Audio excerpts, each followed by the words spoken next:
High, আমি মৌলি। আগের ভিডিওতে তোমাদের সাথে শেয়ার করেছিলাম আমি ফোলিয়েজের মিডিয়া কিভাবে তৈরি করি। সেই মিডিয়াতেই আজকে কয়েকটা গাছ আমি রিপোর্টিং করব। তো তারই মধ্যে আজকে একটা গাছ তোমাদেরকে দেখাই।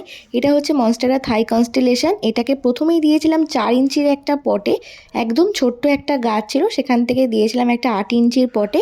এবার গাছটা এতটাই বড় হয়ে গেছে আর পাশ দিয়ে রুট ছাড়তে শুরু করেছে যে এটাকে একটা বড় মাটির টবেই দিয়ে দিলাম। গরমকালটাতে এই মনস্টেরা জাতীয় গাছ খুব তাড়াতাড়ি গ্রো করে, তাই এটাকে একটা 10 ইঞ্চির বড় পটের মধ্যেই দিয়ে দিয়েছি। ভালো করে লক্ষ্য করলে দেখতে পাবে কতটা পরিমাণে সুন্দরভাবে রুট বাউন্ড হয়েছে। মাটির টবের নিচে যে ড্রেনেজ হোলটা সেটাকে কোকোহাস চিপস দিয়ে ভালো করে ঢেকে দিয়েছি। তারপরে গাছটাকে বসিয়ে সুন্দর করে পটিং করে নিয়েছি আর গাছটাকে ব্যালেন্স করার জন্য দিয়ে দিয়েছি একটা মস্টিক, আর মস্টিকের সাথে পাতাগুলোকে ভালো করে বেঁধে দিয়েছি। যে কোনো গাছের ক্ষেত্রে মাটির টব ব্যবহার করাটা সব থেকে ভালো। এরপর দিয়ে দিয়েছি ভালো করে জল, যতক্ষণ না পর্যন্ত টব দিয়ে জল ড্রেনেজ হয়ে যায়। এই সেম মিডিয়াতে তোমরা আর কি কি গাছ রিপোর্টিং করতে পারবে অবশ্যই সেই ভিডিও তোমাদের সাথে শেয়ার করবো। চলো আজকের মতো এটুকুই, বাই।